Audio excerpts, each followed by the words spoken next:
Ya, kita bisa mulai Naklah. Tinggi, Bu. Ya, Ibu absen dulu yang sudah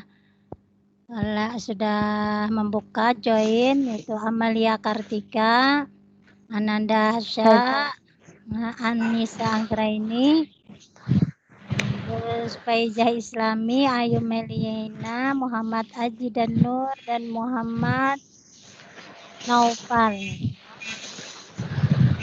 Mana kabarnya anak-anak Ibu hari ini? Alhamdulillah baik, Bu. Alhamdulillah baik, Bu. Ya. Nah, kemarin kan kalian sudah merangkum tentang ketentuan berpakaian dalam Islam. Hari ini Ibu akan menjelaskan sedikit, sekitar 15 menit atau 10 menit nanti mengenai bagaimana berpakaian dalam Islam. Ya, Ibu mulai saja. Allah Subhanahu wa Ta'ala menciptakan fitrah manusia untuk menyenangi keindahan dan kerapian. Salah satu keindahan yang menjadi kesenangan manusia adalah dalam hal berpakaian. Dalam Islam, berpakaian bukan sekedar dilihat keindahannya saja. Namun lebih dari itu, berpakaian adalah dalam rangka menutup aurat sebagaimana yang diperintahkan oleh Allah dan Rasul-Nya. Nah, sudah terbukti bahwa pakaian yang tidak menutup aurat, bahkan yang menampakkan aurat dapat menimbulkan perbuatan negatif. Nah, seperti tindak kekerasan seksual dan pezinahan yang sangat besar dosanya, serta di dunia diancam dengan hukuman yang sangat berat. Nah, pengertian busana muslim. Busana muslim itu adalah busana yang sesuai dengan ajaran Islam dan pengguna busana tersebut mencerminkan seorang muslim atau muslimah yang taat kepada ajaran agamanya dalam hal tata cara berbusana. Nah, jadi anak-anak Ibu kalau berpakaian sesuai dengan syariat Islam. Nah, terutama perintah menutup aurat. Di situ ada dalil yang menunjukkan wajib menutup aurat yang terdapat dalam surah Al-Ahzab ayat 59 yang bunyinya A'udzubillahi minasyaitonirrajim Bismillahirrahmanirrahim. Ya ayyuhan nabiyyu qul li azwajika wa banatika wa nisa'il mu'minina yudnina 'alaihinna min jalabibihinna. Dzalika adna ayyurabna fala yu'zain. Wa kanallahu ghafurur rahim. Yang artinya, wahai Nabi, katakanlah kepada istri-istrimu, anak-anak perempuanmu, dan istri-istri orang mukmin. Hendaklah mereka mengulurkan jilbabnya ke seluruh tubuh mereka, yang terutama yang demikian itu supaya mereka lebih mudah untuk dikenal, supaya mereka tidak diganggu, dan Allah adalah Maha Pengampun lagi Maha Penyayang. Nah, dari ayat ini Naklah, Allah menjelaskan bahwa diperuntukkan untuk anak perempuan, untuk istri-istri. Jadi untuk perempuan semua, untuk perempuan. Nah, nanti ada laki-laki juga yang menutup aurat, batasnya di mana, perempuan di mana. Di sini kenapa agar mudah dikenali, atau tidak diganggu. Maksudnya seperti ini. Kalau lebih mudah dikenal itu, jadi menentukan cirinya bahwa perempuan itu pakai jilbab. Nah, nggak mungkin kan laki-laki pakai jilbab, Naklah, ya. Nah, kemudian tidak diganggu, artinya kalau perempuan itu dia rapi dalam berpakaian, nah otomatis orang tidak bisa mengganggu, ya kan? Coba kalau kita lihat di jalan itu orang pakai perempuan, kalau lewat pakai you can see, roknya pendek, nah mesti kan laki-laki pasti melihat mata, terus ditegur macam-macam omongan, ya kan? Nah, tapi kalau seorang wanita berpakaian menutup aurat, nah dia pasti tidak diganggu. Nah kemudian batas perempuan bagaimana menutup aurat? Perempuan dari ujung rambut sampai ujung kaki, kecuali wajah dan telapak tangan. Nah, ya kan? Seperti kita sholat itu, nah kan tertutup semua. Nah, wajah saja yang kelihatan sama telapak tangan. Nah, seperti itu juga kita dalam kehidupan sehari-hari. Nah, jadi ayat itu tadi menjelaskan tentang perempuan. Nah, yang pertama kali itu tentang istrinya Nabi, menceritakan tentang istrinya Nabi dan anak-anak perempuannya supaya menutup aurat. Nah, kemudian bagaimana batasan menutup aurat bagi laki-laki? Nah, tadi kan perempuan. Kalau laki-laki itu dari pusat, ya kan, sampai di bawah lintuhut. Nah, dengkul aja kita. Nah, itu wajib laki-laki. Jangan nanti berbuka semua bahannya lah. Nah, kemudian sebagai Islam menetapkan dengan jelas bahwa syarat-syarat berpakaian itu adalah sebagai berikut. Pertama, menutup seluruh tubuh kecuali bagian-bagian tertentu yang boleh diperlihatkan.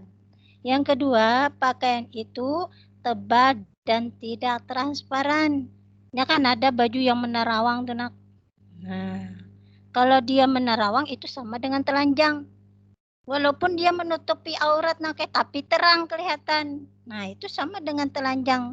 Nah, itu yang disebutkan. Nah, kemudian pakaian tersebut tidak ketat. Menerawang, ketat pulang. Nah, itu sama dengan telanjang juga berpakaian. Jadi dia harus tebal tadi kan, tidak transparan. Nah, kemudian tidak membentuk lekukan tubuh. Ketat itu kan biasa lekukan tubuh kelihatan kalau nak. Nah, kecuali yang legging. Nah, bajunya panjang, tapi belegging itu nggak apa-apa. Itu kan tertutup, bajunya agak panjang. Pakai legging boleh aja.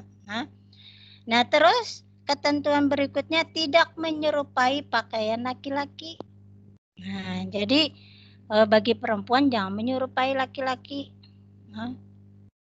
Apalagi rambut. Nggak boleh. Kemudian berikutnya tidak menyerupai pakaian orang kafir. Kayak orang kafir itu nak berpakaian pendek, ya kan? Berikutnya tidak berlaku berlebihan dan mewah. Jadi kada boleh berlebihan. Sesuai dengan syariat Islam. Nah, tidak berlebihan ini laki-laki itu kada boleh pakai kain sutra. Nah, ya kan? Perempuan boleh. Tidak berlebihan atau mewah tadi. Nah, tidak menyerupai pakaian wanita juga yang laki-laki. Nah, sekarang ini kan banyak yang bencong. Nah, itu dalam hukum Islam tuh kada boleh tuh nakai merubah ketentuan dari Allah. Nah, jadi itu dilarang. Nanti di akhirat itu yang balasannya. Ya waktu di dunia ini dia belum merasakan lagi. Nah kemudian tidak memberikan gambaran bentuk tubuh atau aurat tidak perlu diperlihatkan. Jadi misalkan laki-laki tato, kemudian perempuan juga menampaikan tuh nggak boleh nakai. Tato itu haram hukumnya. Itu diingatkan. Nah kemudian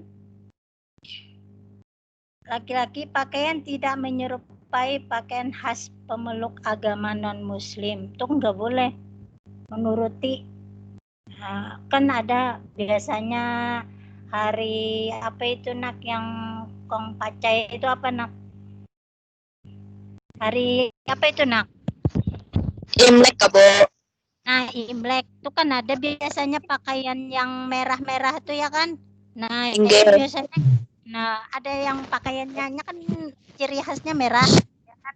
Kembang-kembang atau bentuk apa. Itu biasanya kan ada yang dijual di toko-toko itu pakaian dipakaikan untuk anak kecil, ada yang dewasa. Nah, itu nggak boleh. Apalagi hari Valentine. Nah, itu nggak boleh. Itu kan orang non-muslim itu, pemeluk agama non-muslim.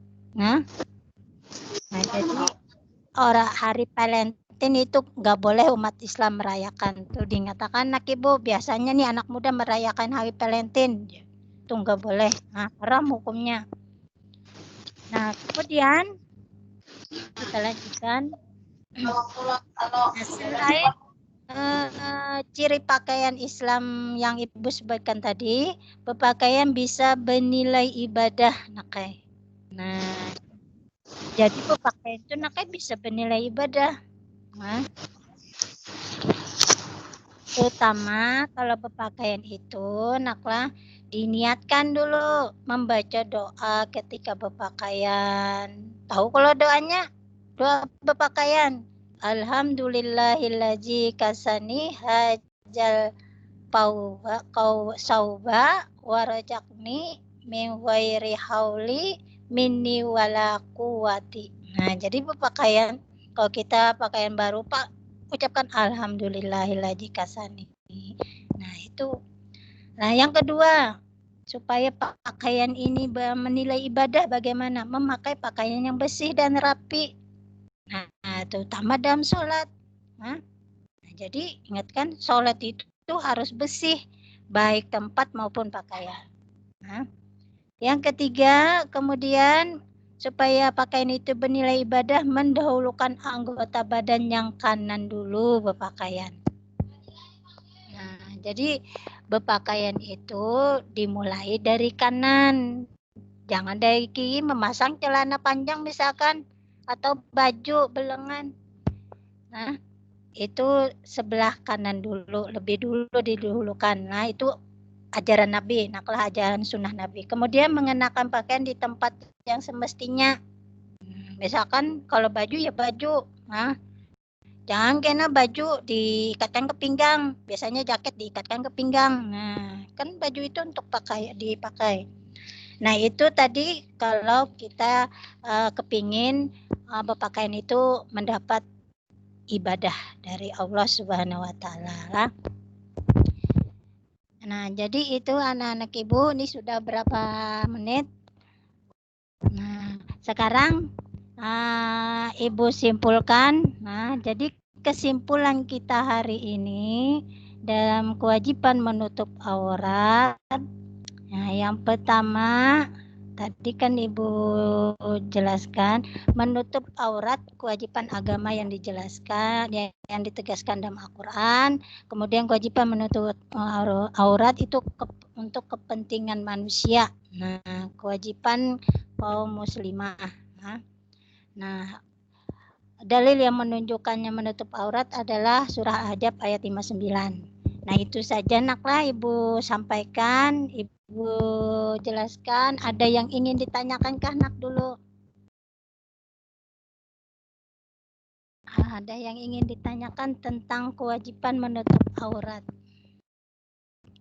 Ayo, yang Ahmad Jomar, Amalia Katika, Ananda Hasya, Anasa Azahra, Anissa siapa nih? Azhara, Anissa Anggreni, Ayu Melina, Desi Nuraisa, Faiza Islami, Muhammad Aji dan Nur, Muhammad Hairil, Muhammad Naufa, dan Nur Jafirah dan Nur Hidayah. Nah, ini yang masih join sama Ibu ya. Silakan anak Ibu, ada yang ditanyakan?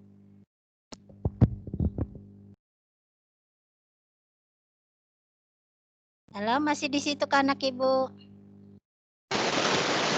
Ya, Bu. Saya tanyakan jelas Bu.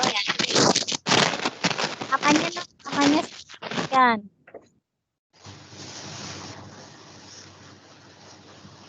Halo.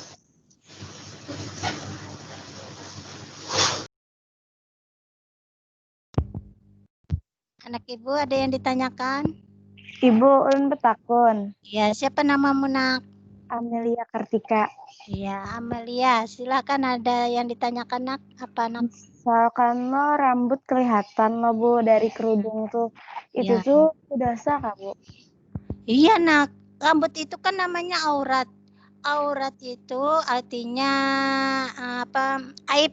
Nah, kalau kamu membuka aurat, maka aibmu akan terbuka. Nah itu, jadi nggak boleh nak kayak apalagi kalau kita berserudung nih, kemudian rambut kita panjang, nah kelihatan, nah itu nggak boleh. Nah, sebiji rambut aja kan waktu sholat kan nggak boleh kelihatan, apalagi kita pakai jilbab. Nah, oleh karena itu, bila kita berjilbab, rambut itu harus diikat. Nah, kan pakai telekong itu nak dalamnya. Makanya kan sekolah itu wajib pakai telekong yang sudah diperintahkan oleh sekolah. Nah, supaya nggak kelihatan. Nah, jadi aurat itu rambut itu termasuk aurat. Aurat itu artinya aib, aib yang membuka kejelekan seseorang. Nah, jadi rambut itu nggak boleh kelihatan. Nah, siapa tadi Aulia ya? Aulia. Ya. Sini Aulia nggak ada di sini nih. Melihat ya. Iya. Ada. Ya. Ngerti kan, Nak? Ngerti dah. Nah, jadi ingatkan ya, yang lain juga bagi perempuan rambut nggak boleh kelihatan. Ada yang lain yang ditanyakan? Assalamualaikum Bu, yang petakon. Waalaikumsalam. Siapa nak namanya? Anissa ini Bu. Oh, Anissa ini. Ya, silakan Anissa. Misalnya lo Bu kayak bajunya tuh kayak tertutup kayak itu lo cuma berselawar bawahannya tuh Bu, bajunya tuh kayak sama-sama longgar istilahnya Bu, cuman di atas pinggang gitu Bu, lalu misalnya kayak belapisan dalam tuh kelihatan dalamannya tuh cuman longgar tuh kada apa-apa lah Bu, kayak padahal kayak anggapannya tuh kayak burit tuh kelihatan Bu, cuman kayak iya, seharusnya kan iya nak. Seharusnya baju itu kan agak panjang, menutup bokong, artinya menutup burit. Nah, longgar juga, nggak boleh ketat. Nah, jadi kalau di atas misalkan di pinggang, nah itu kelihatan aurat kita, apalagi lokok-lokok tubuh kita bagi perempuan. Maka itu kan nggak boleh. Tadi kan Ibu sebutkan syaratnya, nggak boleh memperlihatkan lekuk tubuh. Walaupun itu longgar, naklah misalkan dia pakai rok longgar, bajunya di atas pinggang misalkan, ya tetap kelihatan nak. Nah, jadi kalau bisa itu di bawah bokong, menutupi bokong. Nah, karena itu kan suatu bentuk lekuk tubuh kita yang sensitif. Nah, yang sensitif itu bukan biasanya di dada, di bokong ya kan. Nah, seperti itulah. Jadi kalau bisa itu agak dipanjangi sedikit bajunya. Nah dipanjangi sedikit. Tuh ya. Jadi Ibu tadi kan kalau pakai legging, misalnya kita pakai legging itu kan agak ketat kalau anak sedikit. Nah, tapi baju kita panjang sampai di bawah luntuhut. Nah, itu boleh. Bajunya longgar juga, tidak transparan juga, itu boleh. Nah, asal tadi yang tidak boleh baju celananya sudah legging, bajunya agak pendek. Nah, kelihatan bentuk tubuh kita. Nah, apalagi kaki, apalagi bokong. Nah, itu. Bisa dipahami Anissa Anggreni? Nggih bisa Bu. Nah, ada lagi sebutin Bu. Ya, silakan. Apa lagi? Kayak apa ya, binian ini kan ada kayak baju tangan panjang gitu loh Bu. Nah, biasanya kan misalnya kayak binian ini kan kepanasan kalau tangannya loh Bu, atau hendak bapak tuh kan ngalih kalau tangan panjang, kalau pinariga tuh disingkat kan otomatis pergelangan tangan kelihatan tuh kada apa-apa loh Bu, apalagi kayak padang orang banyak misalnya pas di warung makan gitu nah Bu, hendak makan misalnya Bu, diangkat baju kelihatan tangan, kan banyak orang lakian lo. Tuh berdosa lah Bu. Kayak Iya sengaja. jelas, nah kan kita harus menutup aurat. Kecuali kalau perempuan semua nggak apa-apa. Kalau dia laki-laki di tempat umum, misalkan di tempat umum ada laki-laki banyak, dia menyingsing tangannya itu nggak boleh. Kan itu aurat. Nah, itu kan artinya dia sombong, kepingin menyingsing putih kah atau melihatkan apa barang apakah di tangannya. Nah, jadi kecuali kalau anak bu kan boleh disingsing lengan baju supaya wudhu kita tuh sah sampai sikut ya kita ya kan. Nah, jadi kalau bisa naklah jangan disingsing lengan tangan baju itu kalau di tempat umum. Nah, ya kalau kita makan terkena kotor ya hati-hati aja, bisa kita menggunakan tangan baju kita lah, jangan disingsing. Nah, itu. Lah Anissa. Nggih, Bu. Ya. Makasih, Bu. Ya, sama-sama. Siapa ada lagi nak? Ya, kalau Bu. Ibu Ada yang ditanyakan? Assalamualaikum Bu. Waalaikumsalam. Bu, misalnya berkeluarga Satu dulu enak, bentar. Ini terakhir nak lah, soalnya waktunya nanti ibu ke kelas lain. Ya silakan nak, siapa ini namanya? Muhammad Nopal Andrian Bu. Ya Muhammad Nopal, silakan Nopal. Bu, misalnya berkeluarga bang kayak apa Bu? Keluarga. Ih, berdua berading misalnya. Ya kalau berdua berading kan ada apa-apa nak, kecuali yang bukan muhrim, ya kan? Nah kalau keluarga itu boleh Nopal lah, tapi kalau yang bukan muhrim itu nggak boleh. Nah misalkan ibu sama kamu, nah itu nggak boleh, ya kan? Soalnya lain muhrim. Kalau kamu sama adik sama kakak itu boleh saja lah. Nah, Kalau sepupu bang Bu? Ya sepupu boleh, kan masih keluarga. Selain muhrim, artinya itulah selain muhrim itu lain keluarga. Nah, Oh gitu. Ya kan, ada urutannya nak kayak yang udah Nopal. Paham Nopal? Nah, Ibu cukupkan sampai di sini naklah. Minggu depan insya Allah nanti kita akan sambung lagi materi berikutnya. Ibu ucapkan terima kasih kepada anak-anak Ibu yang sudah join kepada Ibu lah. Nah, ini yang nanti yang sudah join ini akan menambah nilai. Soalnya dia ikut dalam materi Ibu menjelaskan ya. Ibu cukupkan sampai di sini. Ibu mohon maaf kalau ada kata-kata yang salah. Ibu akhiri. Assalamualaikum warahmatullahi wabarakatuh. Waalaikumsalam. Terima Makasih, Bu. kasih, Bu.